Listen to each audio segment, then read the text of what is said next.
Price Lord. சகோதரிகள் அனைவருக்கும் ஆண்டவராய் இயேசு கிறிஸ்துவின் நாமத்தில் இந்த காலை வேளத்திலே எல்லாருக்கும் எங்களுடைய வணக்கங்களை தெரிவித்துக் கொள்கிறோம். ஸோ என்னுடைய டாபிக் வந்து role of women in parenting and child rearing. Child rearing பார்த்தீங்கன்னா சரி, பெரிய பிள்ளைங்க வளர்ந்து அந்த மாதிரி இருக்கிறவங்க எடுத்தால் கொஞ்சம் நல்லா தான் இருக்கும். எனக்கு இப்போ தான் 15 வயது பிள்ளை தான் இருக்குது. ஆனால் அந்த 15 வருடம் எனக்கு கர்த்தர் நிறைய காரியங்களை கற்றுக் கொடுத்துருக்கிறார்.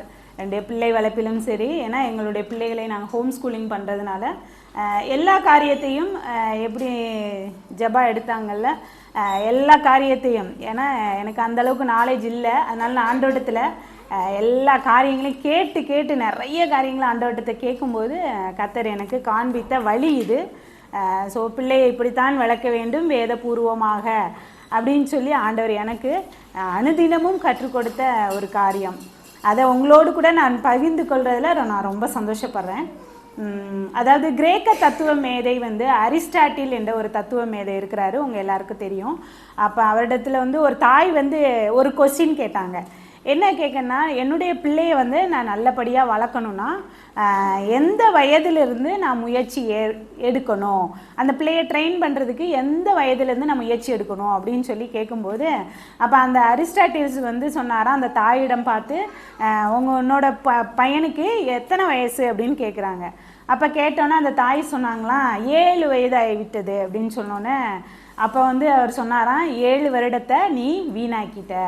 அப்படின்னா என்ன அப்படின்னா, குழந்தை உருவானதிலிருந்து அந்த குழந்தைய வந்து நம்ம கர்த்தருக்குள்ள வளர்க்க வேண்டும் என்பது ஒவ்வொரு தாய்மார்களுடைய பெரிய ஒரு ஊழியமாக கர்த்தர் நம்மளை கொடுத்திருக்கிறார்.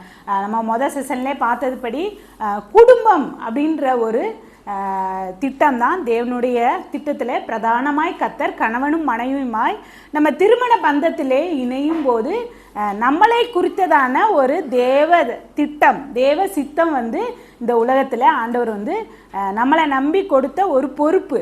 எப்படி வந்து பிதாவாகிய தேவனுடைய சித்தத்தை நிறைவேற்றுவது குமாரனுக்கு ஒரு பெரிதான ஒரு நோக்கமாக இருந்ததோ, அதை மட்டும்தான் அவர் தன்னுடைய மனதிலே வைத்து பிதாவின் சித்தத்தை மட்டும்தான் இந்த உலகத்தில் அவர் செய்து முடித்து போனார். அதுபோல கணவனும் மனைவியுமாய் இணைந்து இந்த பிள்ளை பெறுதல் இந்த ஊழியத்திலே தேவன் அந்த குடும்பத்தை குறித்து சில திட்டங்களை வைத்து இந்த உலகத்திலே அனுப்பியிருக்கிறார். ஸோ அப்படிப்பட்ட நிலைமையிலே தான் கர்த்தர் பெண்களாக இருக்கிற நமக்கு இது ஒரு பெரிய பிரதான ஊழியமாக, பேரண்டிங்கிறது ஒரு மினிஸ்ட்ரி, ஒரு ஊழியம், நம்ம கர்த்தருக்கென்று செய்கிற ஒரு பெரிய ஊழியம் அப்படின்னு நினச்சி நம்ம செஞ்சாதான் இதில் வந்து நம்ம என்ன பண்ண முடியும், தேவனுடைய திட்டத்தை நம்ம வந்து நிறைவேற்ற முடியும்.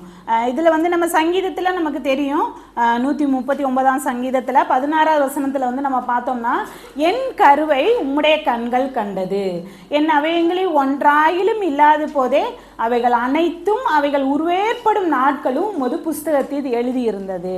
அப்போ ஒரு கரு உருவாகும் போதே என்ன ஆயிடுச்சு அப்படின்னா, நம்மளுடைய ஊழியம், நம்மளுடைய மினிஸ்ட்ரி என்ன ஆயிடுச்சு, ஸ்டார்ட் ஆயிடுச்சு. அடுத்து வந்து நான் ஃபஸ்ட்டே சொன்னதுபடி பிள்ளை வளர்ப்பு என்பது ஒரு ஊழியம், பேரண்டிங் இஸ் எ மினிஸ்ட்ரி.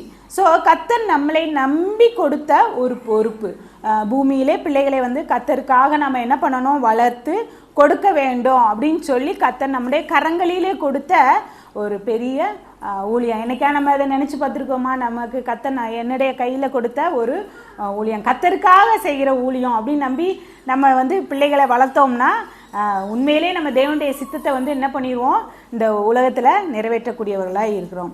அப்போ ஒன்று வந்து நம்ம ஞாபகம் வச்சுக்கணும், என்னது அப்படின்னா, இந்த ஊழியத்தை வந்து ரொம்ப கவனமாக செய்ய ஒரு கிஃப்ட் நம்மளை நம்பி வந்து என்ன பண்ணியிருக்கிறாங்க, கொடுத்துருக்குறாங்க. இப்போ வந்து நம்ம இங்கிலீஷ் பைபிளில் நீங்கள் பார்த்தீங்கன்னா, children are a heritage from the Lord அப்படின்னு சொல்லலாம். அப்படின்னா ஹெரிடேஜ் அப்படின்னா என்னது அப்படின்னா, நீங்கள் வந்து பரம்பரை, அதாவது சொத்துக்கு உரிமை கொண்டாடுறவங்க. அப்போ என்னுடைய பிள்ளைக்கு உரிமை யார் அப்படின்னா ஆண்டவராய் இயேசு கிறிஸ்து தான். அப்போ எனக்கு உரிமை என்ன அப்படின்னா, இந்த உலகத்தில் என்னை நம்பி கர்த்தர் கொடுத்துருக்கிறாரு அப்படின்றது மட்டும்தான் நினச்சி நான் என்ன பண்ணணும், வளர்க்கணும். அப்போ அவங்க யாருடைய பரம்பரை அப்படின்னா, அவங்க தேவனுடைய பரம்பரை.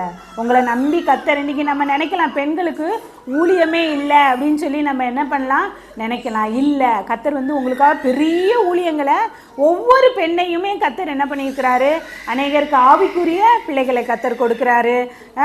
ஒவ்வொருவருக்கும் கத்தர் என்ன பண்ணியிருக்கிறாரு, நம்பி பெண்களை நம்பி நம்ம ரொம்ப பொறுப்புள்ளவங்க அப்படின்னு சொல்லி நம்ம இப்போ செகண்ட் செஷன்லேயும் பார்க்கும்போது நம்ம வந்து மல்டி டாஸ்கர். கண்டிப்பாக ஆண்டவருடைய துணை இருந்துச்சுன்னா அவ்வளோ சக்ஸஸ்ஃபுல்லாக நம்மளால் என்ன பண்ண முடியும், இந்த ஊழியங்களை நம்ம செய்ய முடியும். அப்போ பிள்ளைகள் வந்து தேவனுடைய பிள்ளைகள். நாம் அந்த பிள்ளையை தேவனுக்காக என்ன பண்ணணும், வளர்த்து கொடுக்கணும். அப்போ உரிமை யாருக்கு, தேவனுக்கு மட்டும்தான்.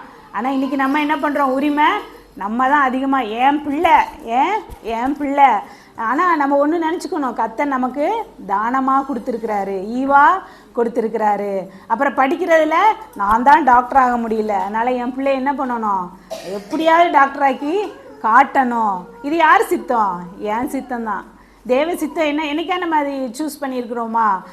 என் பிள்ளைகளுக்கு வந்து நம்ம வந்து குரூப் செலக்ட் பண்ணுறது முதற்கொண்டு என்ன பண்ணணும், ஜெபத்தில் நம்ம வச்சுக்கிட்டே இருக்கணும். ஆண்டவரே, என் பிள்ளைக்கு நான் என்ன குரூப் படிக்கணும், என்ன கோர்ஸ் படிக்கணும், அதில் உங்கள் சித்தம் எங்கே நிறைவேறணும். நாங்கள் எங்கள் பிள்ளைங்களுக்கு அப்படி தான் சொல்லி கொடுத்தோம். 5வது படிக்கும்போதே நாங்கள் என்ன பண்ணுவோம், என்ன குரூப் எடுக்கணும்னு நீ இப்போ ஜோம் பண்ணு. இப்போ என்ன பண்ணு, ஜோம் பண்ணி ஆண்டவர்கிட்ட, ஆண்டவரே நான் என்ன படிக்கணும், என்னை குறித்து நீங்கள் இந்த உலகத்தில் என்ன சித்தம் வச்சுருக்கிறீங்க அப்படின்றத நம்ம என்னைக்காவது ஆண்டவரிடத்தில் அப்படி கேட்டு நம்ம வந்து ஆண்டவரே இப்போ நீங்கள் சொல்லலாம், புதிய பழைய ஏற்பாடு காலத்தில் ஆண்டவர் பேசினார், நேராக பதில் சொல்லிடுவார்.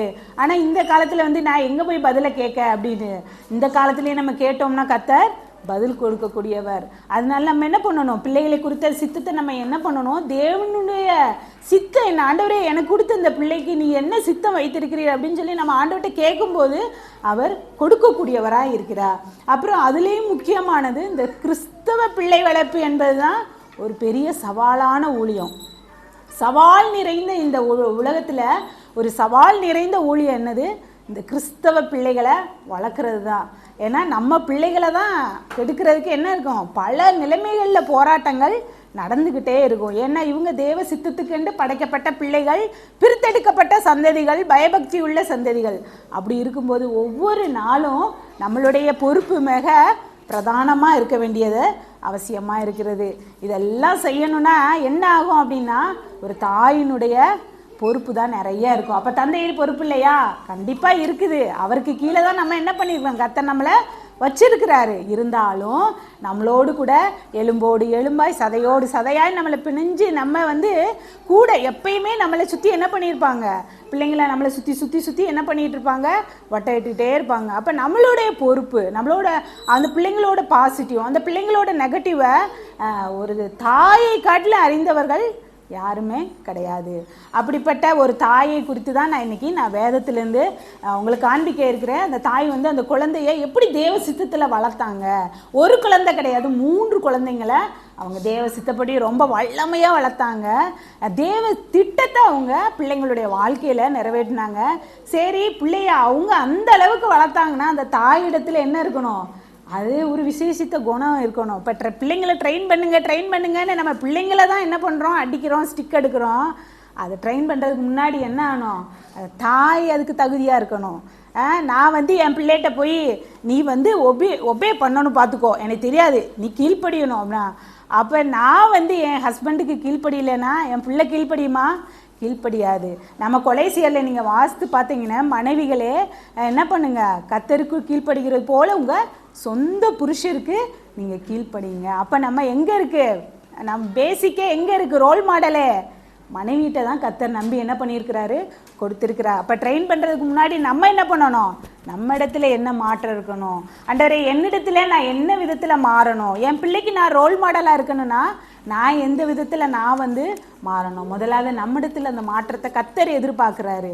இங்கே ஒரு தாய் பார்த்தீங்கன்னா அவங்க இடத்துலேருந்து விசேஷித்த குணம் இருந்துச்சு, அவங்க இடத்துல நல்ல ஒரு விசுவாசம் இருந்துச்சு, அவங்க வந்து கர்த்தருக்கு பயப்படுகிற ஒரு ஸ்ரீயா அவங்க இருந்தாங்க. யாருன்னு கெஸ் பண்ண முடியுதா? கண்டிப்பாக அவங்க யார், மோசேயுடைய யோகபேத்து. அவங்க வந்து ரொம்ப அவங்கள குறித்து நான் அதிகமாக படிக்கும்போது பார்த்தீங்கன்னா நிறைய காரியங்களை கர்த்தர் எனக்கு காமிச்சு கொடுத்தாங்க. இப்படி ஒரு தாயா, இப்படி ஒரு தாய் வந்து வேதாகமத்தில் இவங்கள மாதிரி பிள்ளைய யாருமே வளர்க்க முடியாது. நிறைய சகோதரிகள் வளர்த்துருக்குறாங்க.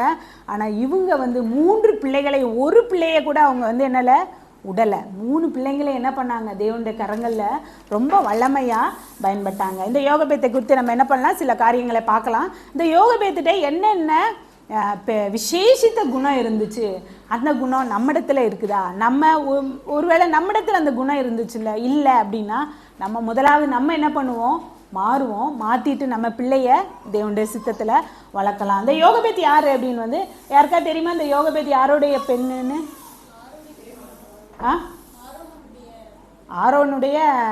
ஆரோன் யோகபேத்துடைய பையன். இந்த யோகபேத் யாருடைய மகள்? யாராவது சொல்ல முடியுமா? அம்மோனா? சரி, நானே சொல்லிடுறேன். இவங்க யார் அப்படின்னா, லேவி இருக்காங்கல்ல, யாக்கோபுடைய பையங்களில் லேவி அவர் இருக்கார். அவருக்கு முதிர் வயதில் பிறந்த ஒரு பொண்ணு தான் யார், இவங்க யோகபேத். அப்போ இவங்க யார், யாக்கோபுக்கு யார்? பேத்தி. புரியுதா? அப்போ லேவிக்கு ஏற்கனவே லேவிக்கு 3 பிள்ளைங்க இருக்கிறாங்க, 3 பசங்க இருக்கிறாங்க. யார் அப்படின்னா கெர்சோன், கோகாத், மொராரி. சரியா? அது என்னாகமம் 26ஆம் அதிகாரம் 58, 59. நீங்கள் நோட் பண்ணிக்க வச்சுக்கோங்க, வீட்டில் போய் வாசிங்க. என்னாகமத்தில் 28, நம்பர்ஸ் 26, 58 and 59 அந்த வசனத்தில் சொல்லப்பட்டிருக்கு. அப்போ லேவிக்கு ஏற்கனவே 3 பிள்ளைங்க இருக்காங்க, பசங்க இருக்கிறாங்க, கெர்சோன், கோகாத், மொராரி. இவங்களுக்கு அப்புறம் பிறந்து முதிர் வயதில் பிறந்தவங்க தான் யார், இந்த யோகபேத். இப்படி இருக்கும்போது இதில் நம்ம ஒரு வசனத்தை நம்ம சொல்லுவாங்க. கோகாத் மகன் தான் யார், அம்ராம். இந்த அம்ராம் தன் அத்தையாகிய யோகபேத்தை திருமணம் செய்கிறார் அப்படின்ற ஒரு வசனம் இருக்கும். எதில் அப்படின்னா நம்ம யாத்ராகமும் 6ஆம் அதிகாரம் 18, 20வது வசனத்தில் போட்டிருப்பாங்க. அதாவது லேவியுடைய பிள்ளைகள் 3 பேர். யார்? கெர்சோன், கோகாத், மொராரி. இந்த கோகாத்துடைய மகன் தான் யார், அம்ராம். இந்த அம்ராம் யாரை கல்யாணம் பண்ணுறாங்க, தன்னுடைய அப்பாவுடைய சகோதரி.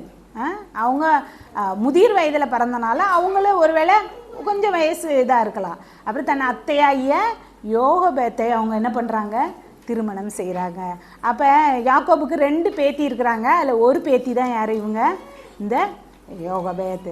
ஸோ இப்படிப்பட்ட நிலையில தான் இந்த யோகபேத். அப்போ இப்போ இது யாருடைய இவங்க வம்சங்கள், ஆபிரகாம் அப்படியே வருது, அவங்க தாத்தாவுடைய தாத்தாவிடந்து வந்த பேத்தி தான் யார், இவங்க இந்த யோகபேத்.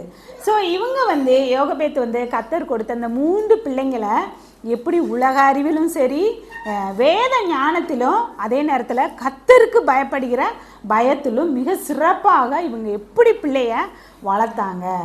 அடுத்து இந்த யோகபேத்துக்கு எப்படி ஆண்டவர் மேலே இவ்வளோ அன்பு இருந்துச்சு, இவ்வளோ விசுவாசம் எப்படி வந்துச்சு, இதனுடைய காரணம் என்ன அப்படின்றத நம்ம வேதத்திலேருந்து ஆதாரத்தோடு நம்ம பார்க்கலாம். அப்புறம் இந்த யோகபேத்துடைய என்னென்ன குணநலங்கள் இன்றைக்கு நமக்கு தேவைப்படுது.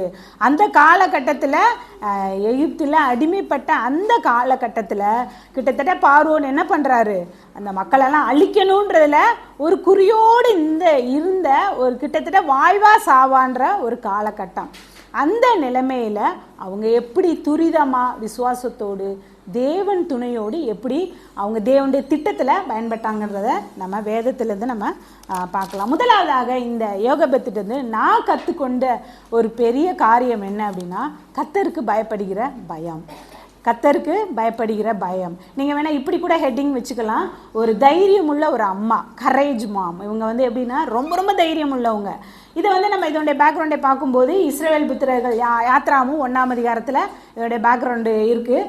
இஸ்ரவேல் புத்திரர்கள் ரொம்ப பழுகி பெருகி ஏகமாக என்ன பண்ணிட்டாங்க, தேசம் முழுவதும் அவங்க பழகிட்டாங்க.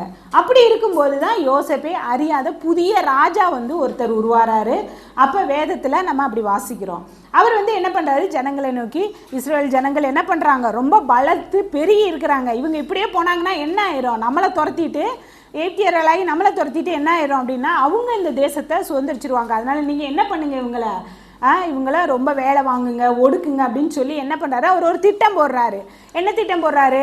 அந்த எபிரேய மருத்துவச்சிகளை கூப்பிட்டு, அவங்க யார், சிப்ரால், பூவால் 2 மருத்துவச்சிகளை கூப்பிட்டு, நீங்கள் என்ன பண்ணுங்க, அந்த எபிரேய பெண்கள் வந்து டெலிவரிக்காக வரும்போது அந்த மனையில் உட்காரும்போது அவங்களுக்கு ஆண் பிள்ளைகள் பிறந்தால் அந்த ஆண் பிள்ளைகளை என்ன பண்ணிடுங்க, கொண்டு போட்டுருங்க அப்படின்னு சொல்கிறாங்க. அந்த இடத்துல ஒரு இது வந்து ரொம்ப பேசக்கூடியதாக இருந்துச்சு. என்ன தெரியுமா? மருத்துவச்சிகள் தேவனுக்கு பயந்ததினால் என்ன பண்ணாங்க, அவங்க யாருக்கு பயந்தாங்க? தேவனுக்கு மட்டும் பயந்தாங்க. இந்த உலக வாழ்க்கையில் பல கஷ்டங்கள் பல துன்பங்கள் வந்தாலும் கூட நம்மளுடைய எண்ணம் நம்மளுடைய இலக்கு வந்து என்ன இருக்கணும்? தேவனுக்கு மட்டும்தான் பயப்படணும். ஒரு விசுவாசிகள், குறிப்பாக பெண்களாய நாம் வந்து தேவனுடைய திட்டத்தில் குடும்பத்தில் நம்முடைய ஊழியங்களில் நம்ம வல்லமையாக பயன்படணும்னா நம்ம யாருக்கு மட்டும் பயப்பட்டா போதும்? தேவனுக்கு மட்டும் பயந்தா போதும், கர்த்தருக்கு பயந்தா போதும். இந்த மருத்துவச்சிகள் என்ன பண்ணாங்க? தேவனுக்கு பயந்தாங்க. அப்போ வந்து சொன்னோன்னே பார்வோன் என்ன பண்ணிட்டாரு, ஆண் பிள்ளைகளெல்லாம் என்ன பண்ணால் அடுத்து ஒரு பிளான் போடுறாரு. அவங்க ஜனங்களையே கூப்பிட்டு என்ன பண்ணுறாரு, நீங்கள் வந்து ஆண் பிள்ளைங்களெல்லாம் என்ன பண்ணிடுங்க, நதியில் போட்டுருங்க, பெண் பிள்ளைங்களெல்லாம் என்ன பண்ணுங்க, உயிரோட விட்டுருங்கன்னு அவங்க ஜனங்களை போட்டு சொல்லிடுறாரு. ஸோ இந்த ஆணை பிறப்பித்த இந்த நேரத்தில் தான் என்ன ஆயிடுது அப்படின்னா, ஏற்கனவே 2 குழந்தை யாருக்கு பிறந்துருச்சு? அம்ரானுக்கும் யோகபேத்துக்கும் ஏற்கனவே 2 குழந்தை பிறந்துருச்சு. யார் அவங்க? ஆரோன், மிரியம். 2 குழந்தை பிறந்து குழந்தைய கர்த்தருக்குள்ளே வளர்த்துட்டு தான் அவங்க வர்றாங்க. சரியா? 2 பிள்ளைங்க. 3ஆவதாக என்ன ஆயிடுச்சு?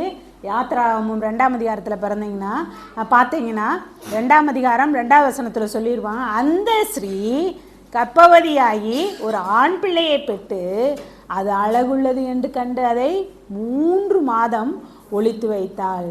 எப்படின்னு பாருங்க. பார்வோனுடைய ஆணைக்கு அவங்க என்ன பண்ணல, கீழ்ப்படியில. யாருடைய ஆணை கீழ்ப்படிந்தாங்க? கர்த்தருக்கு பயந்துருந்தாங்க. Fear of the lord. அந்த ஒன்று இருந்தனால தான் அவங்க தேவ சித்தத்தில் இந்த பிள்ளைய பாதுகாக்க முடிஞ்சது. நீங்கள் அப்போஸ்தலர் நடபடிகள் 7:20 நீங்கள் வாசித்தீங்கன்னா அது தமிழில் கொஞ்சம் ஒரு மாதிரி இருக்கும், ஆனால் இங்கிலீஷில் சூப்பராக போட்டிருப்பாங்க. At this time Moses was born and was well pleasing to God and he was brought up in his father's house for the 3 months. அந்த 3 மாதம் அந்த தன்னுடைய பிள்ளைகளை ஒளித்து வைக்கிறது தேவனுடைய பார்வையில் பிரியமாக இருந்துச்சு அப்படின்றத நம்ம வாசிக்கிறோம். அப்போ அது தேவனுடைய சித்தமாக இருக்குது. அதில் வந்து ஒரு வார்த்தையை சொல்லியிருப்பாங்க, என்னென்னா அந்த குழந்தை அழகுள்ளது என்று கண்டு. அழகுள்ளதுன்னு மட்டுமா அந்த அம்மா அந்த குழந்தைய மறைச்சி வச்சாங்க? பொதுவாக குழந்தைய கொல்லக்கூடாது, ஏன்னா அது நம்மளுடைய குழந்தை, கர்த்தர் நம்மளுக்காக கொடுத்த அது ஒன்று. 2வது, இவங்க யாருக்கு பயந்து இருக்கிறாங்க? தேவனுக்கு பயந்து இருக்கிறாங்க.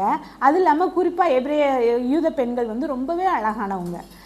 எகிப்தியர்கள் வந்து கிட்டத்தட்ட சவுத் ஆஃப்ரிக்கா அந்த மாதிரி ஒரு இதில் இருப்பாங்க. அப்போ இந்த பிள்ளை ரொம்ப அழகாக இருந்துச்சு. ஏன் கர்த்தர் ரொம்ப அழகாக கொடுத்தாரு தெரியுமா? அதனால தான் அந்த பார்வோன் குமார்த்தி என்ன பண்ணிட்டாங்க, அந்த குழந்தைய எடுத்துக்கிட்டாங்க. பார்த்தோன்னா இவ்வளோ அழகான குழந்தை. நமக்கே தெரியல, ஒரு குழந்தை இப்போ ஜேடன் இருக்கான், எல்லாருமே என்ன பண்ணுறீங்க, மாற்றி மாற்றி அவங்க அம்மாட்டே இல்லாமல் நான் வந்ததுலேருந்து பார்க்கும்போது வேற ஆள்கிட்ட தான் என்ன பண்ணுறாங்க, போய் போய் அப்படியே 2வது அவன் ஸ்மார்ட்டாக இருந்துக்கிறான் எல்லாட்டையும். இப்போ இந்த குழந்தைய பார்க்கும்போது என்ன ஆயிடுச்சு அப்படின்னா அப்படி ஒரு ப்ளீஸிங், அது என்ன ரொம்ப மனசுக்கு பிடிச்சி போச்சு. அந்த அப்படி இருக்கும்போது என்ன ஆயிடுச்சுன்னா அந்த ஒரு பர்பஸுக்காகவும் கர்த்தர் என்ன பண்ணியிருக்காரு, அந்த குழந்தைய ரொம்ப அழகாக படிச்சிருக்கிறாரு. அப்போ கர்த்தருடைய படைப்பில் ஒன்றுமே குறையில. நான் இப்படி இருக்கேன்னா என்னையும் கர்த்தர் ஒரு சித்தத்தோடு என்ன பண்ணியிருக்கிறாரு, படைச்சிருக்கிறாரு. அப்போ எவ்வளோ ஒரு ஆண்டோடைய திட்டம் எவ்வளோ பிரதானமாக இருக்கிறத நம்ம பார்க்க முடிகிறது. கர்த்தருக்கு பயந்த ஒரு குடும்பம். இந்த அம்ராமும் யோகபேத்தும் என்ன பண்ணுறாங்க, ரொம்ப தெளிவாக, கண்டிப்பாக இவங்களுக்கு பயம் அதிகமாக இருந்திருக்கும். என்ன ஆயிருக்கும், வயிற்றில் இருக்கும்போதே பயமாக இருந்திருக்கும். என்னடா ஒருவேளை அடுத்து வர்ற குழந்தை ஆண் குழந்தை, ஒருவேளை விசாரிச்சிருந்துருப்பாங்க அந்த அம்மா, ஆண்டவர்கிட்ட கேட்டிருப்பாங்க, யார் ரெபேக்காளை போல், ஆண்டவரே எனக்கு என்ன குழந்தை இப்போ வந்துருச்சு, இப்போ வேற இந்த பார்வோன் வேற இப்படி ஒரு ஆணையை போட்டுட்டாரு, நான் என்ன பண்ணேன் அப்படின்னு சொல்லி ஆண்டவர்கிட்ட கேட்டிருந்துருப்பாங்க கண்டிப்பாக. அது இங்கே நமக்கு பதிவிடலை. கேட்டு ஆண்டவர்கிட்ட விசாரிச்சிருந்துருப்பாங்க, ஜெபிச்சிருந்துருப்பாங்க. அந்த 3 மாதம் அவங்களுக்கு எப்படி இருந்திருக்கும், பெரிய கஷ்டமாக இருந்துக்கும். குழந்தை எப்போ அழுகும் தெரியாது, ஐயோ எப்போ வெளியில் கத்தும் தெரியாது. அந்த சத்தம் வெளியில் தெரிஞ்சுன்னா வந்து ஜனங்களை என்ன பண்ணிடுவாங்க, எடுத்து கொண்டு போய் நைல் நதியில் போட்டுருவாங்க. எவ்வளோ பெரிய ஒரு இது சுச்சுவேஷன்ஸ். அப்படியும் கூட அவங்க என்ன பண்ணாங்க, கர்த்தருக்கு மட்டும் பயந்தாங்க. இப்படி ஒரு குணம் நம்மிடத்துல இருக்குதா? இங்கே இருக்கிற பெண்களாக இருக்கிற நம்ம ஒவ்வொருவருக்கும் நம்ம பிள்ளைங்களை வந்து இந்த உலகத்தில் ஒரு பயபக்தி உள்ள சந்ததிகளாக நம்ம வளர்க்கணும்னா முதலாவது கர்த்தர் நம்மிடத்தில் எதிர்பார்க்கறது என்ன தெரியுமா, கர்த்தருக்கு பயப்படுகிற பயம். அது ஆண்டவர் ஒவ்வொரு விசுவாசிகளிடம், ஒவ்வொரு குறிப்பாக பெண்களாக இருக்கிற நம்ம ஒவ்வொருவரிடம் தேவன் எதிர்பார்க்குற குணம் என்ன தெரியுமா? கர்த்தருக்கு பயப்படுகிற பயமாக இருக்கிறத நம்ம வாசிக்க முடிகிறது. உலகத்துக்கு பயப்படாதபடி தேவனுக்கு மட்டும் அவங்க என்ன பண்ணுறாங்க? பயந்து ஜீவிக்கிற ஒரு தைரியமுள்ள ஒரு தாய். நம்முடைய வாழ்க்கையில் இந்த குணம் இருக்குதா? நம்ம என்ன பண்ணணும்? ஒரு விஷயம் செக் பண்ணி பார்க்கணும். ஆண்டவரே ஆனால் நம்மளால் முடியாது. இந்த சரீரத்தில் இருக்கும்போது என்ன ஆகும்? பயம்தான் ரொம்ப அதிகமாகும். யாராவது ஒரு இது போட்டால், இந்த கொரோனா காலத்தில் இருந்த பயத்தை நம்மளால் மறக்கவே முடியாது. லைட்டாக யாராவது ஒருத்தவங்க இருமிட்டாலே இப்படி என்ன பண்ணிடுவோம்? எங்கள் வீட்டில் இது அதிகமாக நடந்துச்சு. 2 பிள்ளைகள் யாராவது ஒருத்தவங்க இருமிட்டானே என்னுடைய 2வது பொண்ணு மூச்சே விட மாட்டான் 5 நிமிஷம். என்னன்னு கேட்டால் அது வந்துருச்சுன்னா என்ன பண்ண? அவன் அசால்ட்டாக ஒரு 5 நிமிஷம் மூச்சு விட மாட்டான். ஆனால் பார்த்தீங்கன்னா அவன் நார்மலாக இருக்க மாதிரி தான் இருக்கும். அப்படியே இப்படியே மூக்கை இது பண்ணுவான். அப்போ எவ்வளோ ஒரு பயம் எனக்கு வந்துருச்சுன்னா என்ன ஆயிரும்? போயிடும் எல்லாம். அப்படிப்பட்ட ஒரு சூழ்நிலையில் நம்ம என்ன பண்ணோம்? வாழ்ந்துக்கிட்டு இருக்கிறோம் அந்த உலகத்தில். பயம் பயம் பயம். பிள்ளைகள் என்ன பண்ணுறாங்க? நிறைய பயத்தில் இருக்கிறாங்க. நம்மட்டத்தில் இந்த பயம் இருக்கக்கூடாது. எவ்வளோ பெரிய ஒரு தைரியமான ஒரு ஸ்ரீயாக என்ன பண்ணுறாங்க? ஒரு முடிவெடுக்கிறத நம்ம பார்க்க முடிகிறது. அதனால தான் அவங்க என்ன பண்ணாங்க? விசுவாச வீரர்களின் பட்டியலில் அவங்க இடம்பெற அளவுக்கு கர்த்தர் பிள்ளைங்களை அவங்க வளர்த்து. ஆரம்பத்தில் மோசேக்கு பயம் இருந்துச்சு. ஆண்டவர் கூப்பிட்றாரு, வேணாண்டவனே நான் வரல, அட நான் தான்ப்பா உன் நாவை உருவாக்குனேன், நீ பேசு. நான் முடியவே முடியாதுன்னாரு. அப்போ தான் யாரை கூப்பிட்டாரு? கர்த்தர் ஆரோனை கூப்பிட்றாரு. சரி, கொஞ்சம் பலவீனமாக கூட இருந்திருக்கலாம். அப்படி இருக்கும்போதும் கூட அதுக்கப்புறம் அவர் எப்படி வல்லமையாக மோசேயை கர்த்தர் பயன்படுத்த. இன்றைக்கி நமக்கு இந்த கர்த்தருக்கு பயப்படுகிற பயம் இருக்குதா? பில்லி கிரஹாம் உங்களுக்கு எல்லாருக்கும் தெரியும். ரொம்ப அருமையான ஒரு அமெரிக்கா தேசத்திலே ஊழியங்களை செய்த தேவனுடைய மனுஷன். அப்போ அவர்கிட்ட ஒரு இன்டர்வியூவர் கேட்குறாரு, உங்களுடைய வாழ்க்கையில் இந்த அளவுக்கு மினிஸ்ட்ரியும் சரி, உங்களுடைய பிள்ளை வளர்ப்பிலும் சரி, நீங்கள் ஒரு குறைவில்லாமல் ஒரு மனைவியோடு வாழ்ந்து சந்தோஷமாக நீங்கள் மினிஸ்ட்ரிகளை செஞ்சிட்ருக்கீங்களே, உங்களுடைய வாழ்க்கையில் இது என்னது, இதனுடைய ரகசியம் என்ன அப்படின்னு சொல்லும்போது அவர் சொன்னாராம், என்னுடைய வாழ்க்கையில் ரகசியம் ஒன்று தான். என்னது தெரியுமா? நான் கர்த்தருக்கு பயந்து ஜீவிக்கிறவன். ஏன்னா கர்த்தருக்கு பயந்து ஜீவிக்கும்போது என்ன ஆகும் அப்படின்னா, நம்ம உலகத்துக்கு ஒத்த வேஷம் தரிக்க மாட்டோம். ஏன்னா என்னோடய கூட கர்த்தர் இருக்கிறார். கர்த்தருடைய பிரசன்னம், நம்ம முந்தி மெசேஜ் பார்த்தோம், கர்த்தருடைய பிரசன்னம் என் கூடயே இருக்குது. அப்போ கர்த்தர் என் கூட இருக்கும்போது நான் யாரை குறித்து நான் என்ன பண்ண முடியாது? குறை சொல்ல முடியாது. ஏன்னா ஆவியானவர் என்ன சொல்லுவார்? வாயமோடு அவங்கள பற்றி குறை சொல்கிறதுக்கு உனக்கு அதிகாரம் கிடையாது. ஏன்னா அவங்களுக்காக நான் என்ன பண்ணியிருக்கிறேன்? என்னுடைய விலையேறப்பட்ட ரத்தத்தை நான் கொடுத்துருக்கேன். யாரை குறித்தும் குறை கூறுவதற்கு நமக்கு அதிகாரம் கிடையாது. கர்த்தருக்கு பயந்து ஜீவிச்சோம்னா மற்றவங்களை குறித்து என்ன பண்ண மாட்டோம்? குறை சொல்ல மாட்டோம், பொய் பேச மாட்டோம். பொய் பேசினா ஆவியானவர் நம்மளை விட மாட்டார். கர்த்தர் கூட இருக்கும்போது நம்முடைய வாழ்க்கை எப்படி இருக்கும் தெரியுமா? ரொம்ப பரிசுத்தமாக இருக்கும். அதுக்கு தான் தேவனுடைய பிரசரம். கர்த்தர் கூடயே இருந்து காலையில் எழுந்தோடனே ஆண்டவரே நம்ம என்ன பண்ணுறோம்? உடனே தேவனுடைய பிரசனத்தில் உட்காந்து ஜெபித்து, ஆண்டவர் இந்த நாள் முழுவதும் என்ன பண்ணுவேன்னா, நான் எப்படியாவது என்னுடைய வாழ்க்கையில் என்ன பண்ணுவேன்னா, ஆண்டவரே இந்த நாள் முழுவதும் எப்படியாவது என் பிள்ளைங்களுக்கு நான் தேவனுடைய சுவிசேஷத்தை அறிவிச்சுக்கிட்டே இருக்கணும். அவங்க தேவனுடைய அன்பை நான் காமிச்சிட்டே இருக்கணும். சில நேரம் என் பொறுமையே இழந்துற அளவுக்கு சில சோதனைகள்லாம் இருக்கும். ஆனாலும் ஆண்டவரே எனக்கு இந்த வாரம் முழுவதும் எனக்கு தேவையான கிருபை, இந்த நாள் முழுவதும் நான் எப்படி தேவனை நான் காண்பிக்கணும் என் பிள்ளைகிட்ட. அப்படி நம்ம ஜெபிக்கிறோமா? கர்த்தரை நம்ம கூடயே வச்சிருக்கிறோமா? இல்லை நான் சந்தோஷமாக இருக்கிறேன், நீங்கள் கொஞ்ச நேரம் வெளியில் இருங்க, எப்போ எனக்கு துக்கம் வருமோ அப்போ நீங்கள் கூப்பிட்றீங்களா? அப்படி இருக்கக்கூடாது. நம்ம விசுவாசிகளாக ரட்சிக்கப்பட்ட ஒவ்வொருவருக்கும் என்னன்னா, கர்த்தர் நம்ம கூடயே இருக்கணும். எல்லா காரியங்களையும் நீங்கள் என்ன பண்ணணும்? கர்த்தரை கேட்டுக்கிட்டே இருக்கணும். பாத்ரூமில் உட்காந்துருந்தாலும் கூட சரி, உங்களுக்கு துக்கம் வரும்போதுனாலும் சரி, எந்த இடத்துல இருந்து நம்ம ஜெபம் பண்ணாலும் கர்த்தர் என்ன பண்ணுவார்? கேட்பார். யாரையும் கஷ்டப்படுத்தக்கூடாது. நம்முடைய வார்த்தை எப்படி இருக்கணும்? மற்றவங்களை சந்தோஷப்படுத்தக்கூடியதாக இருக்கும். ஏன்னா கர்த்தர் நம்ம கூட இருக்கிறாரு. கர்த்தருக்கு பயப்படுகிற மனுஷன் எப்படி இருப்பாங்கன்னு பார்த்தீங்கன்னா, நீங்கள் அநேக ஆசீர்வாதங்களை கர்த்தர் கொடுக்குறாரு. கர்த்தருக்கு பயப்படுதலே ஞானத்தின் ஆரம்பம். இதை நம்ம பிள்ளைங்களுக்கு நிறைய சொல்லிக் கொடுப்போம். Fear of the Lord is the beginning of wisdom. நம்ம இடத்துல இருக்குதா? அடுத்து கர்த்தருக்கு பயப்படுதல் ஆயுசு நாட்களை பெருக பண்ணும். நம்முடைய லைஃப் என்ன ஆகும்? இந்த உலகத்தில் நிறைய கொடுப்பார் கர்த்தர். ஏன்னா நீங்கள் தேவனுடைய திட்டத்தில் இருக்கிறீங்க, கர்த்தருக்கு பயந்து ஜீவிக்கிறீங்க.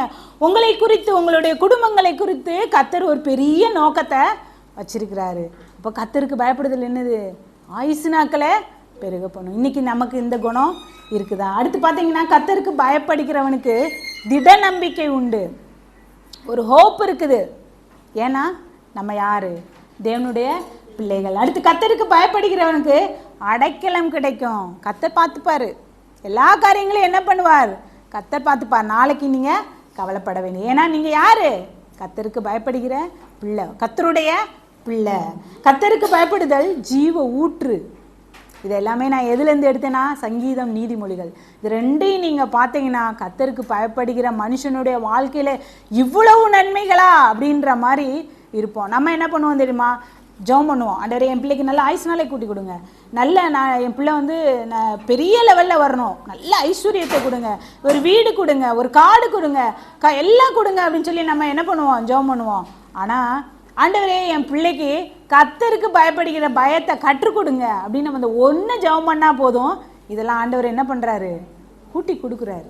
இன்னைக்கு அதை விட்டுட்டு நம்ம என்ன பண்ணுறோம்? நம்முடைய வாழ்க்கையில் பின்னான காரியங்களை நம்ம என்ன பண்ணுவோம் தெரியுமா? ஆண்டவரிடத்தில் கேட்டுக்கிட்டே இருப்போம். அதுக்கு தான் ஆண்டவர் வந்து மத்தேயுல சொல்லிட்டாரு, முதலாவது தேவனுடைய ராஜ்யத்தையும் அவருடைய நீதியையும் தேடுங்கள், இவைகள் எல்லாம் நான் என்ன பண்ணுறேன்? நீங்கள் கேட்க வேண்டாம், நீங்கள் கேட்கவே வேண்டாம். எண்ணத்தை உண்போம், எண்ணத்தை குடிப்போம், எங்கே போய் இருக்க போகிறேன், எனக்கு வீடு இல்லையே, எனக்கு தான் ஏகப்பட்ட கடன் இருக்குதே, எல்லாத்தையும் நீங்கள் ஆண்டவர்கிட்ட சொல்லிட்டு அமைதியாக இருங்க. ஆண்டவர் என்ன பண்ணுவார்? நான் பார்த்துக்கிறேன், நீ உன் வேலை என்ன, என்னிடத்தில் வா, வசனத்தை படி, அவருடைய பிரசன்னத்தில் இரு, அவருடைய திட்டம் என்னன்றது ஆண்டவரிடத்தில் விசாரி. கணவருக்காக நம்ம என்ன பண்ணலாம்? ஜெபிக்கலாம், அவருடைய ஊழியங்களுக்காக, அவருடைய பலவீனங்களுக்காக, பிள்ளைகளுடைய பாவத்தை குறித்தான காரியங்கள். ஆண்டவர் நிறைய காரியங்களை காமிச்சு கொடுப்பாரு. எங்களுடைய பிள்ளைகளுடைய பாவங்களை நிறைய கர்த்தர் காமித்து கொடுத்தார். அப்பெல்லாம் நாங்கள் போய் பிள்ளைகளை அடிக்கவோ திட்டவோ கிடையாது. என்ன பண்ண தெரியுமா? ஜெபம் பண்ண, ஆண்டவரே இந்த பாவம் இருக்குது, ஒரு என்னிடத்தில் காணப்பட்ட இந்த பாவம் என் பிள்ளையிடத்தில் இருக்குது, இதை மாற்றுங்க. என்னைக்கா நம்ம ஆண்டவரிடத்தில் இப்படி என்ன பண்ணியிருக்கிறோம்? ஜெபிக்கிறோமா? இது ஒன்று தான் சீக்ரெட், கர்த்தருக்கு பயந்து ஜீவிக்கணும். அதாவது சங்கீதம் 25:12-14 வசனத்தை நீங்கள் எழுதி வச்சுக்கோங்க. எழுதி வச்சுட்டிங்கன்னா, கர்த்தருக்கு பயப்படுகிற மனுஷன் எவனோ அவனுக்கு தாம் தெரிந்து கொள்ளும் வழியை போதிப்பார். யோகபேத்துக்கு கர்த்தர் அவருடைய வழியை போதித்தார். அது எங்கே அடுத்ததில் நான் சொல்கிறேன். ஆபிரகாமிடத்திலே சொன்ன அந்த வழியை கர்த்தர் யோகபேத்திட்ட காமிச்சு கொடுத்தார். மோசே என்ற ஒரு பையன் வந்து தேவனுடைய திட்டத்திலே ரொம்ப வல்லமையாய் பயன்பட போகிறார் என்பதை ஆண்டவர் காமிச்சு கொடுத்தார். அப்போ கர்த்தருக்கு பயப்படுறது ரொம்ப முக்கியமானது. உங்கள் பிள்ளைகளுடைய எதிர்காலத்தை குறித்து கர்த்தர் என்ன பண்ணுவார்? தெரியப்படுத்துவார். ஆண்டவர் சொன்னால் செய்வார். நம்ம தான் என்ன பண்ணுறதில்ல, அதை நம்பி விசுவாசித்து போகிறதில்ல. எல்லாம் எழுத்தோடு இருக்குதே அப்படின்னு நம்ம என்ன பண்ணிடலாம்? விட்டுறலாம். ஆனால் இல்லை, கர்த்தருடைய பிள்ளைகளாக நாம் ஒரு ஜீவ மார்க்கத்தை கடைபிடிக்கணும். கர்த்தர் நம்மளுக்கு ஒரு பெரிய திட்டத்தை வைத்திருக்கிறார். இந்த உலகம் மட்டும் இல்லை, நம்ம எங்கே போகிறோம்? நித்திய உலகத்திலையும் கர்த்தர் நம்ம எல்லாம் என்ன பண்ண போகிறோம்? சேர்ந்து வாழ போகிறோம். எவ்வளோ பெரிய ஒரு பிரதான திட்டத்தை கர்த்தர் என்ன பண்ணியிருக்கிறாரு? வைத்திருக்கிறார். அடுத்ததாக பார்க்கும்போது, அவன் ஆத்துமா நன்மையில் தங்கும், அவன் சந்ததி பூமியை சுதந்திரத்துக் கொள்ளும். நீங்கள் ஒரு ஆள் கர்த்தருக்கு பயந்து ஜீவிச்சிங்கன்னா உங்களுடைய தலைமுறைகள் எல்லாம் கர்த்தர் என்ன பண்ணுவார்? பூமியை ஆசீர்வதிப்பார். அதுக்கு நல்ல ஒரு உதாரணம் யார் தெரியுமா? ஆபிரகாம். ஆபிரகாமுக்கு கர்த்தர் ஆண்டவருக்கு பயந்து ஜீவித்த ஒரு நீதிமான். அவர் வந்து ஆண்டவருக்கு ஒரு நல்ல ஃப்ரெண்டாக இருந்தார். கடைசி மோசேயும் கூட எப்படி ஆண்டவருக்கு ஒரு பிரியமான நண்பனாக இருந்தார். பார்த்தீங்களா? இவ்வளோ தலைமுறை சந்ததியாய் கர்த்தர் வந்து என்ன பண்ணியிருக்கிறாரு? ஆசீர்வதித்தார். என்ன ஒரு சீக்ரெட் என்னன்னா, அவங்க கர்த்தருக்கு பயந்து ஜீவித்தாங்க. யோகபத்துடைய வாழ்க்கையில் கர்த்தருக்கு பயப்படுதல் ரொம்ப ரொம்ப முக்கியமானதாக இருந்தது. இந்த சகோதரி என்ன பண்ணாங்க? செஞ்சாங்க. இந்த 14வது வசனத்தில் பார்த்தீங்கன்னா, கர்த்தருடைய ரகசியம் அவருக்கு பயந்தவிடத்தில் இருக்கிறது, அவர்களுக்கு தம்முடைய உடன்படிக்கையை தெரியப்படுத்துவார். ஆண்டவர் என்ன பண்ணுவாராம்? உங்கள் பிள்ளையை குறித்ததான காரியம், உங்கள் குடும்பத்தை குறித்ததான திட்டம் என்னன்றதை கர்த்தர் என்ன பண்ணுவார்? கண்டிப்பாக தெரியப்படுத்துவார். இதை நம்பி நம்ம என்ன பண்ணோம்? அவங்க சென்றாங்க. அதாவது சங்கீதம் 128 வாசித்தோம்னா நமக்கு நிறையா இருக்கும். அதாவது கர்த்தருக்கு பயப்படுகிற மனுஷனுடைய வாழ்க்கை எவ்விதமாய் ஆசீர்வதிக்கப்படும், இவ்விதமாய் கர்த்தருக்கு பயப்படுகிற ஒரு மனைவியின் குடும்பமும் எப்படி இருக்கும்? ஆசீர்வதிக்கப்படும். கர்த்தர் நம்மளை நம்பி, நம்ம தலைப்பு என்னது? புத்தியுள்ள ஸ்ரீ வீட்டை கட்டுகிறாள். ஒரு மனைவி நல்ல புத்தியுள்ள மனைவியாக இருந்தீங்கன்னா அந்த குடும்பம் ரொம்ப ஹாப்பியாக இருக்கும். கொஞ்சம் யோசித்து பாருங்கள், மனைவி புத்தி இல்லாத மனைவியாக இருந்தால் அவருடைய சந்ததிகள் எப்படி போயிருக்கும்? மோசமாக போயிடும், அப்படியே செதறி போயிடும். அதுக்கு நல்ல ஒரு உதாரணம் யார் தெரியுமா? லோத்துவினுடைய மனைவி.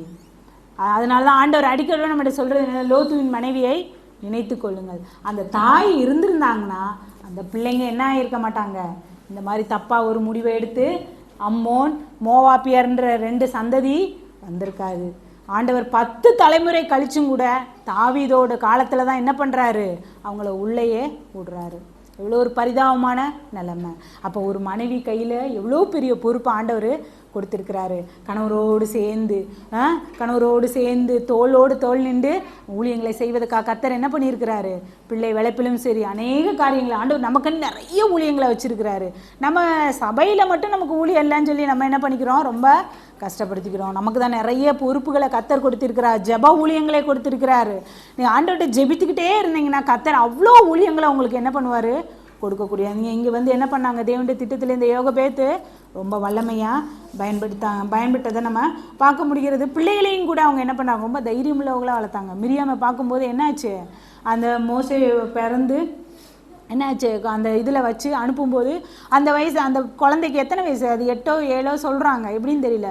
போய் அந்த பார்வோனுடைய அந்த குமார்த்திகிட்ட போய் எப்படி தைரியமாக கேட்க முடிஞ்சு, நம்மளால் முடியுமா, போய் இந்த குழந்தைக்கு பால் கொடுக்கறதுக்கு நான் ஒரு அம்மாவை கூட்டிகிட்டு வரட்டுமா, எவ்வளோ பெரிய ஒரு. அப்போ அந்த அளவுக்கு அந்த அம்மா என்ன பண்ணியிருக்காங்க, அந்த குழந்தைய ட்ரெயின் பண்ணியிருக்கிறாங்க. நம்ம தேவன் யெகோவா தேவன், நம்முடைய தேவன் வல்லமை உள்ளவர், எல்லா காரியங்களையும் செய்கிறவர். நம்ம கர்த்தருக்கு மட்டும்தான் பயப்படணும், மனுஷனுக்கு பயப்படக்கூடாது. நம்ம பிள்ளைகளுக்கு அந்த காரியத்தை என்ன பண்ணணும், சொல்லி கொடுத்து உன்னோடு கூட தேவன் இருக்கிறார், உன்னோடு கூட என்ன பண்ணுகிறார், உன் கூடையே இருக்கிறார். நீ எந்திக்கும் போதும் உட்காரும் போதும் என்ன பண்ணணும், தேவனை குறித்து நம்ம என்ன பண்ணிக்கணும், காண்பிச்சுட்டே இருக்கணும். நம்ம தைரியத்தோடு முதலாவது நம்ம என்ன பண்ணணும், கர்த்தரை நம்ம பிள்ளைகளிடத்தில் காமிக்கக்கூடியவர்களாக மாற்றணும். அப்படிப்பட்ட ஒரு தலைவர்களை ஆரோன் என்ன பண்ணுறாரு, முதல் பிரதான ஆசாரியர், அப்படி தானே, பிரதான ஆசாரியராக அவர் என்ன பண்ணார், இந்த 3 பேருமே தீர்க்கதரிசிகளாய் கர்த்தருடைய கரங்களில் வல்லமையாக பயன்பட்டாங்க. எப்படி வளர்த்துருப்பாங்க அந்த அம்மா, எப்படி ஜெபிச்சிருப்பாங்க, எப்படி தன்னுடைய ஜனத்தை குறித்து சொல்லியிருப்பாங்க, ஆபிரகாமை குறித்து சொல்லியிருப்பாங்க, ஈசாக்கை குறித்து சொல்லியிருப்பாங்க. நம்ம இந்த சைடு உபாகமம் வரும்போது தான் என்ன ஆயிரும், நம்ம மோசையுடைய நியாயப்பிரமாணங்களெல்லாம் யூத கலாச்சார முறைப்படி என்ன பண்ணுவாங்க, சொல்லி கொடுப்பாங்க. அநேகமாக இந்த அம்மா என்ன பண்ணியிருப்பாங்க, யோகபேத்து என்ன பண்ணியிருப்பாங்க, மோசைக்கு நிறைய காரியங்களை சொல்லி கொடுத்துருப்பாங்க. மோசையுடைய கல்வி சாலை எது, அதாவது அவனுடைய ஸ்கூல் எது, யோகபேத்துடைய அந்த மடியாக தான் இருந்திருக்கும். இல்லை, பால் ஊட்டும்போது நிறைய காரியங்களை அவங்க சொல்லி கொடுத்துருப்பாங்க. அப்போ முதலாவது நம்மளும் என்ன பண்ணணும், குழந்தைகளுக்கு சின்ன வயதிலிருந்து விவரம் தெரியும் போதே லார்ட் இஸ் மை ஷெப்பர்ட், என்னோட நம்முடைய தேவன் தான் இவர், எல்லாத்தையும் நம்ம என்ன பண்ணணும், சொல்லி கொடுத்து தேவனை நம்ம என்ன பண்ணிக்கணும், உயர்த்தி காமிச்சுக்கிட்டே இருந்தோம்னா இந்த உலகம் என்ன ஆயிரும், பின்னாக போயிடும். இந்த அம்மா என்ன பண்ணாங்க, கர்த்தருக்கு பயந்து ஜீவிச்சாங்க. 2வதாக இந்த யோகபேத்துட்ட எனக்கு பிடிச்ச காரியம் என்ன தெரியுமா, இவங்க ஒரு விசுவாசம் உள்ள ஒரு ஸ்ரீ, ரொம்ப பயங்கரமான ஒரு விசுவாசம். அதை எப்படின்றத நான் காமிக்கிறேன். எபிரேயரில் கூட நம்ம 11:23 வந்து பார்க்கும்போது ஒரு தைரியம் உள்ள விசுவாசத்தை நம்ம இங்கே வாசிக்க முடியுது. மோசே பிறந்த போது அவனுடைய தாய் தகப்பன்மார் அவனை அழகுள்ள பிள்ளை என்று கண்டு விசுவாசத்தினாலே ராஜாவுடைய கட்டளைக்கு பயப்படாமல் அவனை 3 மாதம் ஒளித்து வைத்தார்கள் என்று நம்ம வாசிக்கிறோம். அப்போ அவங்க என்ன அவங்களுக்கு என்ன இருந்துச்சு, விசுவாசம் இருந்துச்சு. அந்த விசுவாசம் எப்படி இருந்துச்சு, தைரியம் உள்ள ஒரு விசுவாசமாக இருந்ததை பார்க்க முடியும். தேவன் பேரில் உள்ள விசுவாசம் வந்து என்னாச்சு, அந்த விசுவாசம் தான் அவங்களை என்ன பண்ணிடுச்சு, பயத்தை புறம்பே தள்ளிடுச்சு. இந்த குழந்தையை குறித்ததான தேவ திட்டத்தை இவங்க நன்கு அறிஞ்சிருந்தாங்க. எப்படி அறிஞ்சிருந்தாங்க, ஆபிரகாம் காலத்திலேயே கர்த்தர் சொல்லிட்டாரு, மோசையை குறித்ததான காரியங்களை ஆபிரகாம்கிட்டே கர்த்தர் சொல்லிட்டாரு. எப்படி சொன்னார் அப்படின்னு வந்து பார்த்தோம்னா, ஆபிரகாம் இடத்துல ஆதியாகமம் 15ஆம் அதிகாரத்தில் நீங்கள் வாசித்தீங்கன்னா 15ஆம் அதிகாரம் 13வது வசனத்தில் வந்து பார்க்கும்போது, அப்பொழுது அவர் ஆபிரகாமை நோக்கி, உன் சந்ததி யார் தங்களுடைய அல்லாத அந்நிய தேசத்திலே பரதேசிகளாயிருந்து அந்தேசத்தாரை சேவிப்பார்கள் என்றும் அவர்களால் 400 வருஷம் உபத்திரப்படுவார்கள் என்றும் நீ நிச்சயமாய் அறிய கடவாய். அப்பயே ஆபிரகாம்கிட்ட கர்த்தர் என்ன பண்ணிட்டாரு, சொல்லிட்டாரு, உன் சந்ததி என்ன பண்ணுவாங்க, அந்நிய தேசத்திலே பரதேசிகளாக நீங்கள் சஞ்சரிப்பீங்க, 400 வருஷம் என்ன பண்ணுவீங்க, உபத்திரவப்படுவீங்க அப்படின்றதும் அவர் சொல்லிட்டாரு. இவர்கள் சேவிக்கும் ஜாதிகளை நான் நியாயம் தீர்ப்பேன், பின்பு அவங்க என்ன பண்ணுவாங்க, மிகுந்த பொருட்களுடனே புறப்பட்டு வருவார்கள். அதில் 16வது வசனத்தை நீங்கள் நோட் பண்ணிக்கணும், 4ஆம் தலைமுறையிலே அவர்கள் இவ்விடத்துக்கு திரும்ப வருவார்கள். அங்கேயே ஆண்டவர் என்ன சொல்லிட்டாரு, 4ஆம் தலைமுறை. எப்படிங்க 4ஆம் தலைமுறை, லேவியோட பையன் யாரு, கோகாத்தோட பையன் யாரு, அம்ராமோட பையன் தான் யாரு, மோசே. வந்துருச்சா? 4ஆம் தலைமுறை. லேவி, லேவியோட பையன் கோகாத், கோகாத்தோட பையன் அம்ராம், அம்ராமோட பையன் மோசே.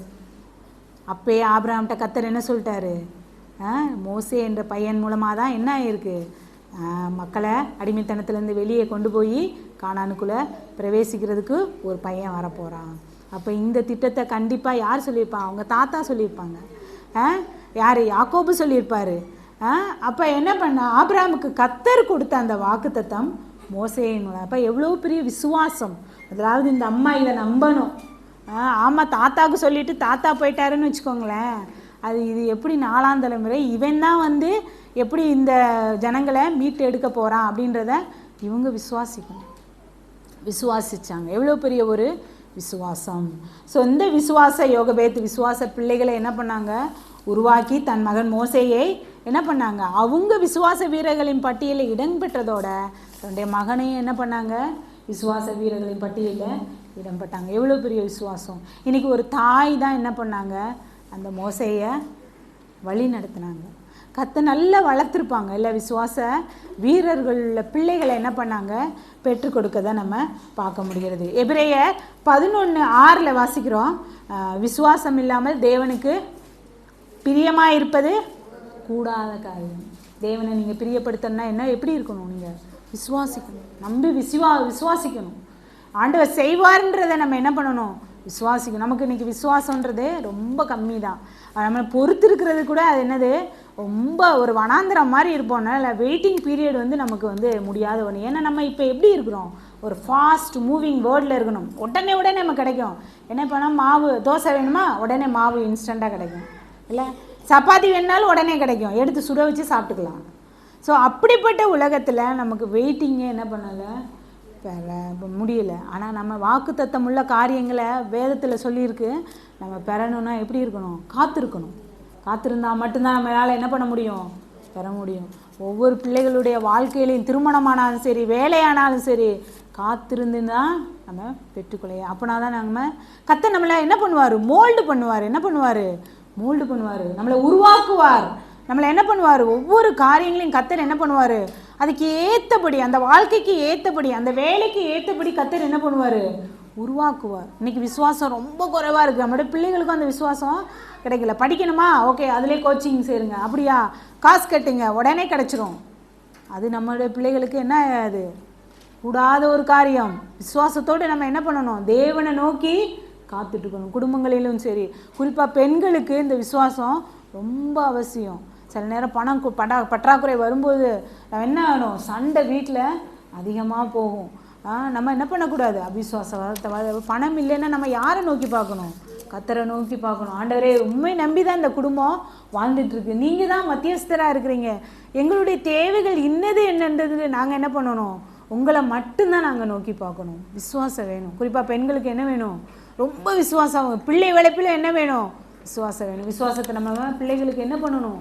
சொல்லி கொடுத்து வாங்கணும். எப்பயும் விசுவாசம் இல்லாமல் தேவனுக்கு பிரியமாக இருக்கிறது கூடாத காரியம். நம்ம இப்போ தேவனை பிரியப்படுத்தினா நம்ம எப்படி இருக்கணும்? விசுவாசத்தோடு இருக்கணும். நீங்கள் இந்த விசுவாசம் ரொம்ப ரொம்ப முக்கியம். ஒரு ஆத்தர் இந்த மாதிரி சொல்லியிருந்தாங்க. ஒருத்தர், நமக்கு எப்படி ஐம்புலன்கள் நமக்கு உண்டு இல்லை? மனுஷனாக இருந்தால் ஐம்புலன்கள், இந்த தொடுதல், டேஸ்ட்டு, அந்த மாதிரி ஐம்புலன்கள் வேணும். இந்த விசுவாசன்றது என்ன தெரியுமா? 6ஆம் புலன்றாங்க. 6ஆம் புலன்னா நம்மளுக்கு எக்ஸ்ட்ரா இன்னொரு இது.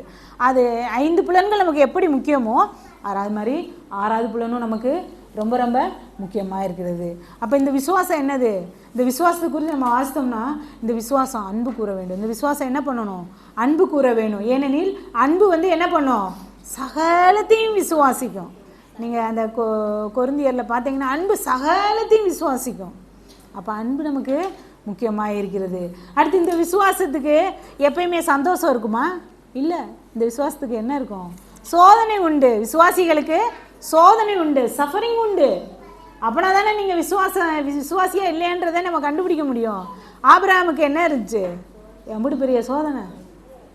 அப்புறம்தான் அவரை எப்படி என்ன சொன்னாங்க? உங்களுக்கு என்ன உண்டு? சோதனை உண்டு. இப்படிப்பட்ட ஒரு விசுவாசம் வேணுமா அப்படின்னு நீங்கள் நினைக்கலாம். கிறிஸ்தவ வாழ்க்கை எப்படி இருக்குது? ரொம்ப நம்பிக்கையான ஒரு வாழ்க்கை. ரொம்ப ஒரு என்ன சொல்கிறது, ஒரு எல்லாருக்கும் கிடைக்காத ஒன்று. நம்ம அநேகருக்கு கர்த்தர் என்ன பண்ணியிருக்கிறாரு? கொடுத்துருக்காங்க. இப்போ எடுத்து பாருங்கள், நம்மளை விட ரொம்ப நல்லவங்களாம் அந்த உலகத்தில் இருப்பாங்க. ஆனால் அவங்களெல்லாம் விட்டுட்டு கர்த்தர் என்ன பண்ணியிருக்கிறாரு, நம்மளை விசுவாசிகளா, அதனால தான் நம்ம பேர் என்னது, விசுவாசி, பிலீவர். ஆனால் நம்மகிட்ட என்ன இல்லை, விசுவாசம் இல்லை. அப்போ அன்பிலீவர்ன்ட்டு போயிடலாம். அவிசுவாசம் கூட பாவம். இன்றைக்கி நம்ம அநேக நேரங்களில் என்ன பண்ணுறோம், அவிசுவாசத்தை காட்டக்கூடியவங்களாக இருக்கிறோம். இந்த சகோதரி இடத்துல ஆபிரகாமுக்கு சொன்ன அந்த வார்த்தையை அவங்க விசுவாசித்தாங்க. விசுவாசித்து தேவனோடு கூட ஒத்துழைத்து என்ன பண்ணாங்க, தேவனுடைய திட்டத்தில் அவங்க பயன்பட்டாங்க. அப்போ அம்மாமார்களாக இருக்கிற நம்ம ஒவ்வொருவருக்கும் என்ன வேணும், விசுவாசம் அவசியமாக இருக்கிறது. நம்ம புதிய ஏற்பாட்டில் கூட தீமோத்தேயுடைய அம்மாவை பார்க்கும்போது என்ன சொல்லுவாங்க, அந்த மாயமற்ற விசுவாசம் இன்றைக்கி நம்ம இடத்துல இருக்குதா. ஏன் என்னடா இது மாயமட்டன்னு போட்டிருக்காங்க.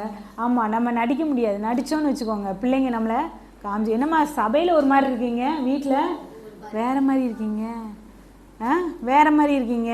இதுதான் மாயமற்ற ஒரு, அதாவது மாய்மாலமான ஒரு காரியமாயிரும். அப்போ எப்படி இருக்கணும் விசுவாசம், மாயமற்றதாக இருக்கணும்.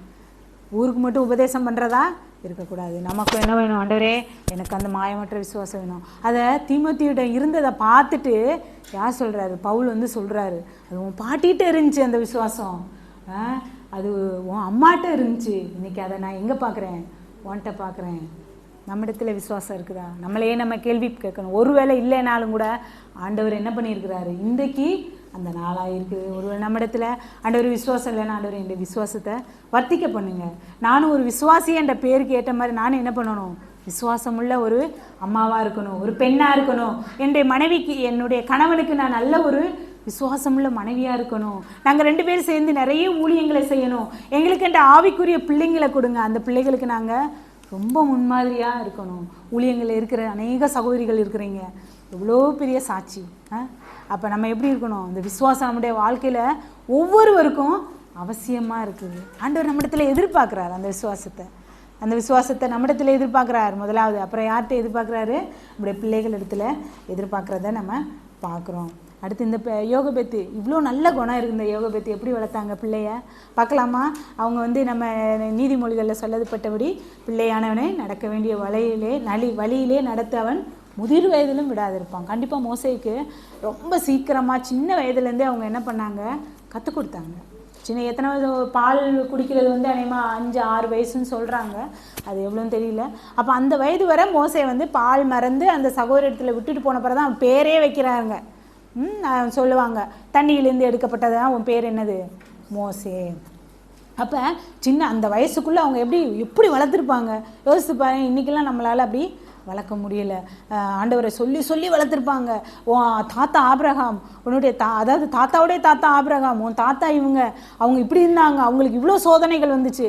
கண்டிப்பாக நான் எப்பயுமே என்ன பண்ணியிருப்பாங்க, பால் கொடுக்கும்போது என்ன பண்ணிட்டு இருப்பாங்க, சொல்லிக்கிட்டே இருப்பாங்க. நம்ம நினைக்கலாம் பிள்ளைங்களுக்கு தெரியாது. நானும் என்ன பண்ணேன், என் பையன்கிட்ட சின்ன வயதுலேருந்தே சொல்லிக்கிட்டே இருப்போம். அப்படி ஒரு நாள் குளிக்க வைக்கும்போது சொன்னால், எங்கம்மா ஏசப்பான்றீங்க, அவரை நான் பார்த்ததும் இல்லை, அவரை நான் உணர்ந்ததும் இல்லை அப்படின்ட்டான். சரி இருக்கட்டும், இருந்தாலும் நம்ம கடமை என்னது, சொல்லிக்கிட்டே இருப்போம். அப்போ ஒரு நாள் பைக்கில் போகும்போது ஜோம் பண்ணேடா அப்படின்னு கேட்டேன். ஜோம் பண்ணேன் அப்படின்னா, என்ன பாவத்தெல்லாம் அறிக்கிட்டேன். நான் அறிக்கிட்டேன்.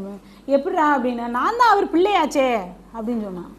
அப்போ நம்ம தெரியாது இவங்களுக்கெல்லாம். அப்போ அவன் ஆண்டவரை உணர ஆரம்பிச்சிட்டான். அப்போ நம்மளுடைய வேலை என்ன, போட்டுக்கிட்டே இருக்கணும். நேரம் கிடைக்கும் போதெல்லாம் ஆண்டவரை என்ன பண்ணணும், போட்டுக்கிட்டே இருக்கணும். நேரம் கிடைக்கும் போதெல்லாம் அவங்களோட உட்காந்து என்ன பண்ணணும், சொல்லி கொடுத்துக்கிட்டே இருக்கணும். வசனத்தை படிக்க சொல்லி கொடுத்துட்டே இருக்கணும். பில்லி கிரஹாமுடைய வாழ்க்கையில் அவருடைய அம்மா வந்து அவங்களுக்கு ரொம்ப ரொம்ப ரோல் மாடலாக இருந்தாங்களாம். அப்போ வந்து அவங்கள வந்து உமன் ஆஃப் ஃபெய்த் அப்படின்னு சொல்லுவாங்களாம். அப்போ அவங்க அம்மா வந்து அவங்களுக்கு 4 பிள்ளைகள், 2 பையன் 2 பொண்ணு. பில்லி கிரஹாம் இடத்துல அவங்க அம்மா பொதுவாக பிள்ளைங்க இடத்துல அவங்க அம்மா சொல்லுவாங்களாம், டெய்லி நீங்கள் என்ன பண்ணுங்கள், 5 சங்கீதமும் 1 நீதிமொழிகளும் படிக்கணும் அப்படின்னு அவங்க அம்மா சின்ன வயதுலேருந்தே சொல்லுவாங்களாம். 5 சங்கீதமும் 1 நீதிமொழிகள் அப்படி படித்தா 1 மாதத்தில் என்ன பண்ணிடலாம், சங்கீதத்தையும் படிச்சிடலாம், நீதிமொழிகளையும் படிச்சிடலாம். 1 வருஷத்தில் எத்தனை நாள் படிச்சிடலாம், 12 தடவை படிச்சிடலாம். அப்போ இந்த கேள்வியை கேட்கும்போது 85 வயது அவருக்கு. அப்போ அவர் சொன்னாராங்க, ஆரம்பத்தில் எங்கள் அம்மா சொல்லும்போது எங்கள் அம்மாவுக்கு வேறு வேலை இல்லைன்னு சொல்லி என்ன பண்ணேன், அதை நான் கேட்கல.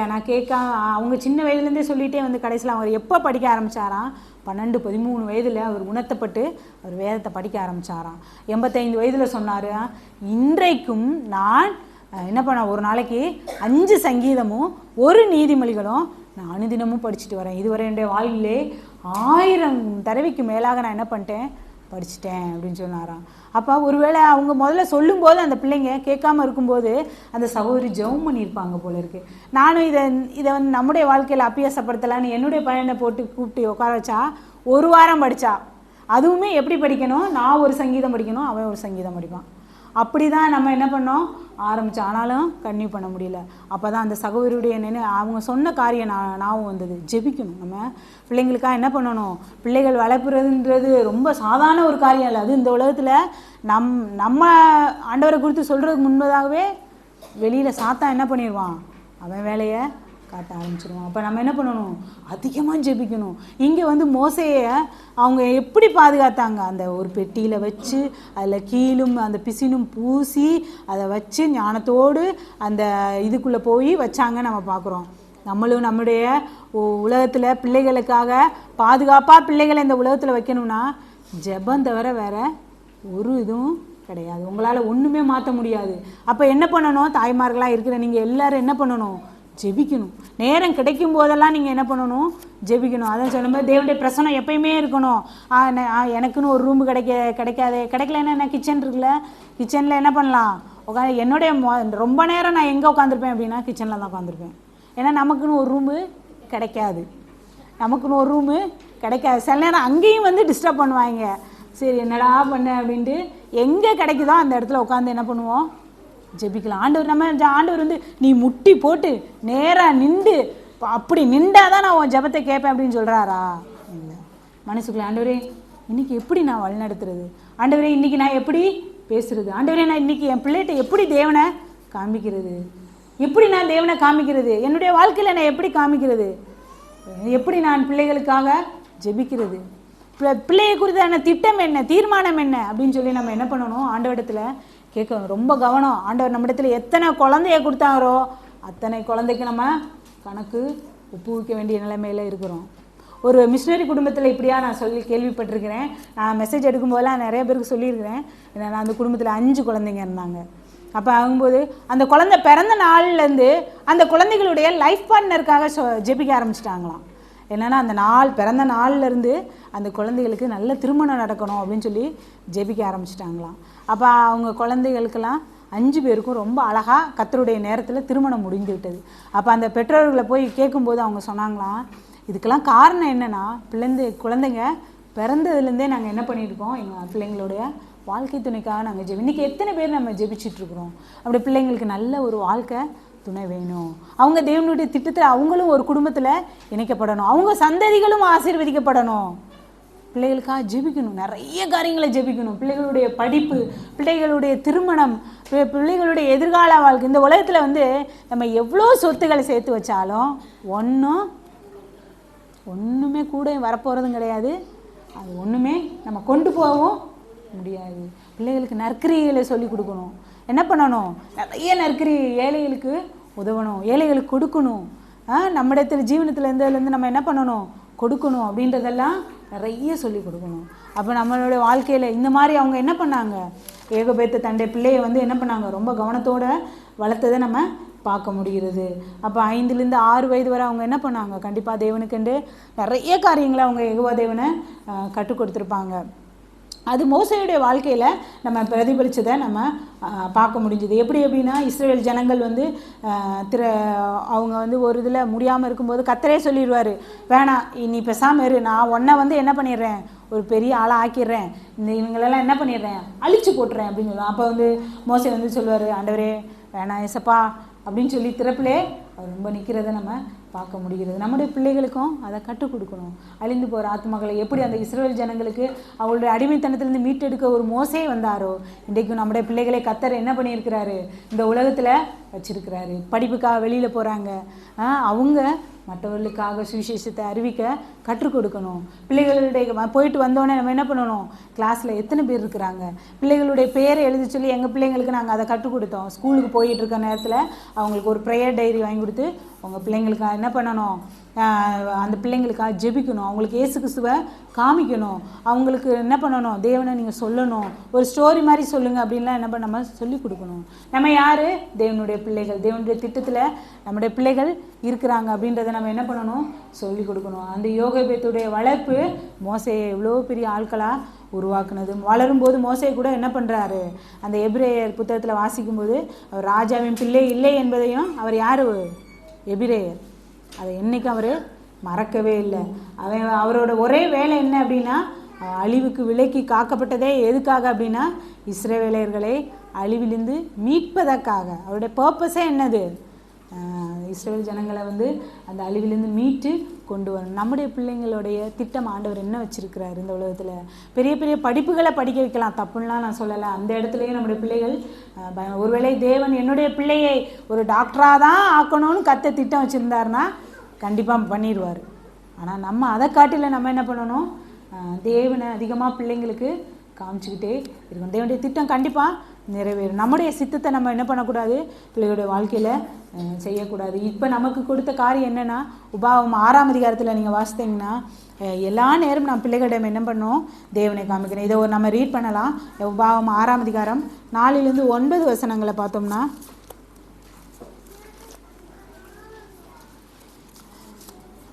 6ஆம் அதிகாரம் 4லேருந்து முதல்ல கர்த்தர் அது பேரண்ட்ஸ்க்கு தான் கொடுப்ப சொல்லுவார். இஸ்ரவேலே கேள், நம்முடைய தேவனாய கர்த்தர் ஒருவரே கர்த்தர். நீ உன் தேவனாய கர்த்தரிடத்தில் உன் முழு இருதயத்தோடும் உன் முழு ஆத்மாவோடும் உன் முழு பலத்தோடும் அன்பு கூறுவாயாக. இது யாருக்கு சொல்கிறாரு? நம்மளுக்கு தான் சொல்கிறாரு. என்ன பண்ணு, நீ தேவனை என்ன பண்ணணும், முழு இதயத்தோடும் முழு ஆத்மாவோடும் முழு பலத்தோடும் நீ அன்பு கூறினாதான் என்ன பண்ணுவாங்க, பிள்ளைங்க செய்வாங்க. இன்று நான் உனக்கு கட்டளையிடுகிற இந்த வார்த்தைகள் உன் இருதயத்தில் இருக்க கடவுது.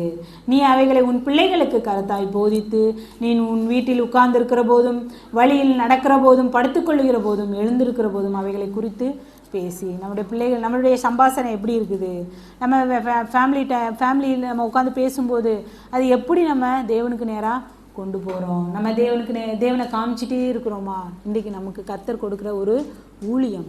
கர்த்தருக்காக நம் பிள்ளைகளை வளர்த்து கொடுக்க வேண்டும் என்பதில் கர்த்தர் மிகவும் கவனமாக இருக்கிறார். அதை எதிர்பார்க்குறார் நம்மிடத்துலேருந்து. நம்ம செய்கிறோமா?